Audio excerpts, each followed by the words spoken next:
Not good, guys. Jagex has released a post about shooting star changes. People like Autism Elegy are winning. Let's have a go. Dude, like, what's wrong with just making content that's good and ignoring people that bitch about it without any logical reason? What's wrong with just Jagex saying it's fine? Shut up. They do it with the Bubba Puzzle Room, but they don't. But that is terrible content. But they won't do it with content that's fine. It's disgusting. It's fine for the health of Oldschool Runescape. It's like the fact that mining is shit makes it fine. Either fix mining or don't. Next we'll be making some tweaks to shooting stars that we believe are absolutely necessary to improve server stability. Okay, that's fine. All right, and performance for all players. All right, okay. If it's server stability, we can wipe what I just said, as well as long-term health of the mining skill. Mining is a skill. We've gone into extensive detail on the blog, but you can find an effective summary at the bottom. Let's just have a look. What a you're not explaining what shooting stars are. Why did we change stars in September? Don't care. Why do we feel we need to change stars further? Okay, as a result of changing the rate at which shooting stars deplete, it's safe to say that on average any individual star will last considerably longer than before and the change, resulting in a significant increase in mining XP and stardust per star. Yes. In their current state, it's possible to spend in excess of 18 minutes at the same star, clicking a total of 9 times for a hefty chunk of mining XP. Hefty is a bit heavy, and passive GP or gems if you're an iron. The level of reward for the effort required has sent the popularity of shooting stars to the moon. With that, with what was initially intended to be content engaged with sporadically and periodically instead of becoming the mining training method of choice for a massive number of players and reducing engagement with other mining methods as a result. Well, let's be honest, it's not reducing the mining, like the engagements with other mining methods, because no one fucking engaged with them to begin with. So it's not like they're all this is doing is making more people do mining, right? People are coming away from other AFK skills into mining. If anything, shooting stars has just brought more players to the skill. People are spending less time raiding, bossing, nightmare zoning, fishing, cooking, woodcutting, and are shooting starring. So it's not really ruining the rest of mining, because every other mining method was also shit. Many players reacted positively to the shift since mining hasn't been a popular skill in the past, of course, while others pointed out that this sudden shift to the mining meta might not be healthy for the long term. Yeah, people like that are just dumbasses. It's that simple, and instead would have preferred for us to make existing mining methods more desirable. That would be good. This is exacerbated, I don't know what that means, by the fact that shooting stars can be engaged with all the way from 10 to 99 mining, while other very popular, very AFK methods like anglerfish, redwoods, and amethyst tend to sit at the top end of the skill. Our recent change in approach regarding changes to the chambers of Xeric highlights the benefits of looking at the root cause of the issue. Why is mining unpopular? Perfect. Rather than trying to circumvent problems and risk creating others, and the same likely holds for true for mining, of course. In addition to the long-term health of mining, the more important immediate issue is that this sudden increase in engagement has had a noticeably negative impact on server performance, since every new star falling sees hundreds of players hop to each single world, of course. So what are we trying to do here, right? For clarity's sake, here's a list of goals that we feel that the changes we make need to meet. Impact on server performance caused by shooting stars must be completely reversed. Yep, that's fair. Other mining training methods must still have a place in the game and should not be largely superseded by shooting stars. Okay, if you can make it work, absolutely. But that you must remember that this doesn't mean 3-ticking has to be the best. And that should not be the case. It should not be 3-ticking granite as the best mining method. That can be left in the past. That's okay being the second or third best skill. And if people have a problem with that, you can fight me. I don't care. You have no logical excuse other than more effort, more XP. No, Wintertod is less effort, more XP than anything else in the game. And you don't have a problem with that skill, are you? Because you're not going to burn redwood logs at the Grand Exchange. So you can't shit on one skill and then accept the other one to be completely fucking shitting XP out the ass end of it. If you did 3-4G to 99 mining, and you're upset that people don't have to get their 99 mining, that is your personal problem, not the game's problem. Finding and mining stars must remain a communal activity where players aren't punished for working together. Okay. Mining shooting stars should remain low intensity, but players should be expected to interact with the game on a semi-regular basis every 5 minutes rather than every 10 to 15. That doesn't matter. It won't make a difference. Stars should primarily be an activity done for XP with the reduced focus on item gain. Okay. This might sound a little unusual, but the number of gems generated presents some concerns for gems economically. Okay.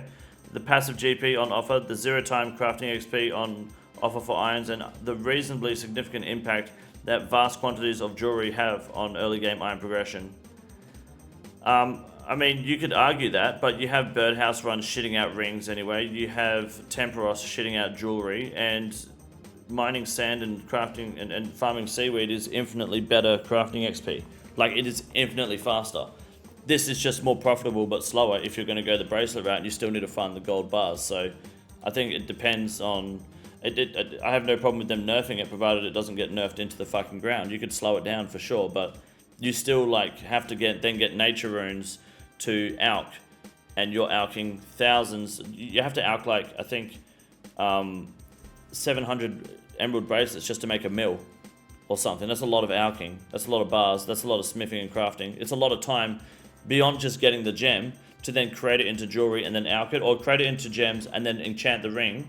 Is a far more extensive and longer process than just mining sand and then super glass making. So it's a profitable, slower way to get crafting levels, and it helps people with early game crafting, which isn't really a problem anyway. I don't know. I guess it's a bit of a silly concern, but if you're worried about main game gems, I wouldn't either, because I don't think anything beyond diamond is really something that's held in value anymore in the main game. People just turn them into bolt tips and send them anyway. Talking about the mains buying gem bags and flooding the GE market with gems, I think they do. I think they actually do clay for money, but if they're flooding the GE with gems, I mean it depends. Like, let's have a look. Like, let's look at the sapphire, for example. How's that been doing? Go away. For the past year, if anything, it's gone up. That's just for sapphires. What about diamond?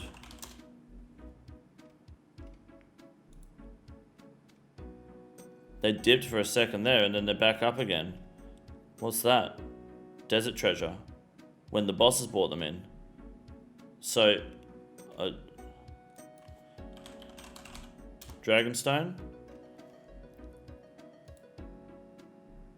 I don't see an economic, like, downside to shooting stars.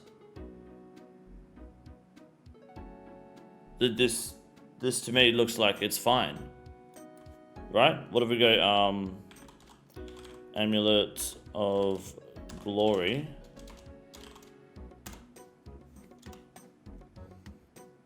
Okay.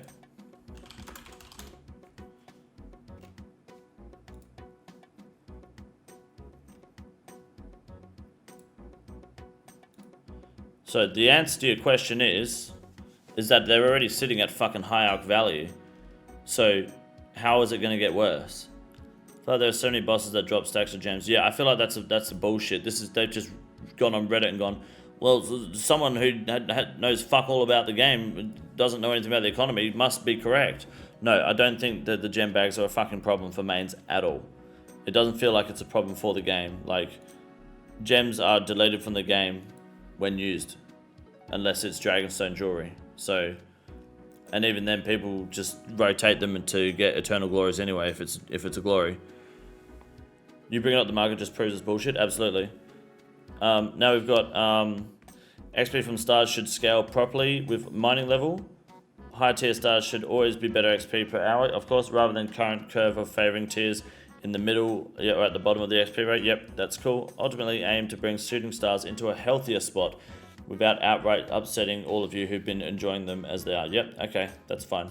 Changes to be made. Star degradation. The problem, inconsistency between different star sizes. Some stars prove to be much more favorable than others, since different sizes have different durations. Can we get a TLDR? The change. Make star degradation consistent regardless of size.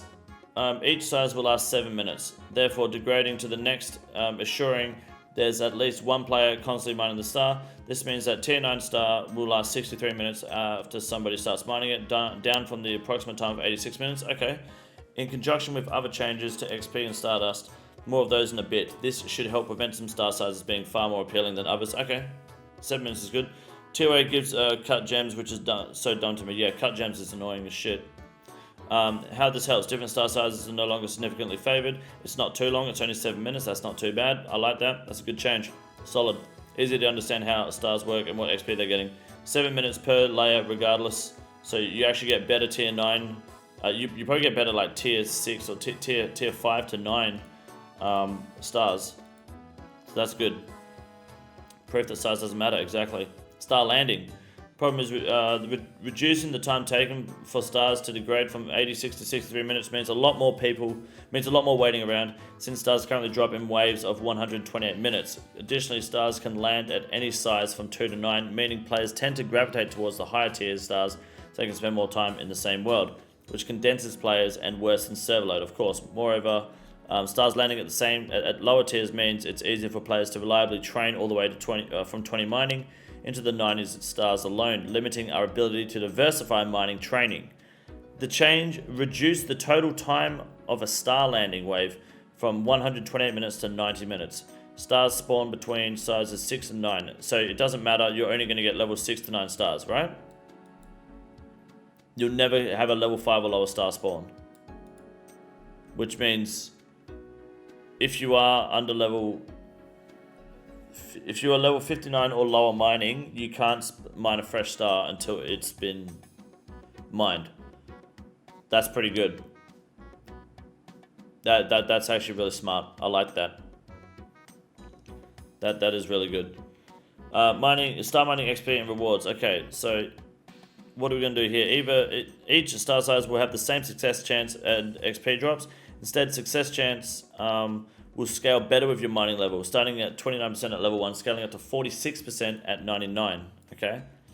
XP per dust obtained will be changed to 32 across all sizes. This changes XP an hour slightly, ranging from around 22k XP an hour to 32k XP an hour at higher mining levels and with better pickaxes. Since better pickaxes effectively have an improved mining rate, where rune pickaxe mine every 3 ticks, dragon will be 2.8 ticks, and crystal 2.75 ticks on average. It's small, but it adds up. The XP rate is a slight nerf for some players, but in some cases it will be a slight XP increase. Okay. This also means that the rate at which Stardust is obtained will be reduced from around 1,000 dust per hour. Will be reduced and range from around 600 dust per hour up to 1,000 dust per hour. What? This means that the rate at which Stardust is obtained will be reduced and range from around 600 per dust. Okay, so between 600 and 1,000. Okay. What was it before? Alongside this, we'll be adjusting the cost of rewards, so now gem bags are going to be twice as expensive. Okay. I better cash in. How this helps, different star sizes will no longer be significantly more favorable than others. Those players with higher mining levels will likely seek out higher tier stars to spend longer in one place. Okay, high mining levels become more beneficial than they currently are. Reducing Stardust gains means lessening the passive benefits of stars. Honestly, this is a really good fix so far that doesn't even feed into the bullshit that sweaty tick skillers are trying to like push when they're trying to push their dumbass agendas onto the game. This is not a bad change at all. When's this coming into play? Probably next week, I think. Other changes. Stars in Prif will no longer give crystal shards. This behavior isn't intended and is technically a bug, but we think it's particularly important to fix because it makes stars in Prif significantly more appealing than in other locations, which condenses players. We appreciate that this appeal might come from crystal shards not being the most enjoyable to obtain, especially if you've already done your time in the Red Prison, and would be open to looking at crystal shard rates in the future if it's something you'd like to see. I think that's fine. I think that's fair. Why don't you make it so you can get crystal shards, but you have to have the celestial signet charged while wearing it? if you wanted to provide some sort of balance. So people have to get the ring, they have to get the thing from the impling, and then they have to charge it, and then it will like consume a charge every mine with a chance to give you a crystal shard if people are that desperate for it. Like, just a thought. That way it uses Stardust as well. But I'm happy with crystal shards being taken away from that. That's good, because like otherwise Easto will be in the clan with shooting stars at a Priv star, and he'll just be like shard 1, shard 2, shard 3, shard 10, and everyone's just like, please stop. So that's good for the clan. Random events and cannons will be disabled in the areas around active stars. We know it'll be rough to not have those extra XP lamps or star baguette, that's fine. Chances while you're mining, but these contribute significantly to client performance issues. You might have noticed a lot of star mining that your game client performance. Yeah, we get it, who cares. Wrapping it up, cool, that's good, pretty standard. Actually decent changes. I retract my original statement. They have not fed into the autism, allergy, cancer posting, which people have been doing. They've gone high level skillers, fuck them. I think this is actually really good, because it doesn't really affect people super negatively. Like, it's a reasonable balance. These are missed changes at the bottom. Yeah, we checked that. That's what we just looked at. Just them. It's about the shards. I think the balance is totally reasonable given how busted it currently is, or how great it currently is. I think is a better way to put it. It still is great. It's just 7 minutes of AFK every level, no matter what level it is, and they only spawn level 6 or higher, which is honestly huge. Because also for server load, this should help with server performance without like going too heavily on designated worlds. So big W for Jagex, absolutely. I like that. This is the easiest room in the raid. It's quite simple. You got a big boy. Look at him, goddamn! Fuck me, look at that boy. It's huge. You got a big boy.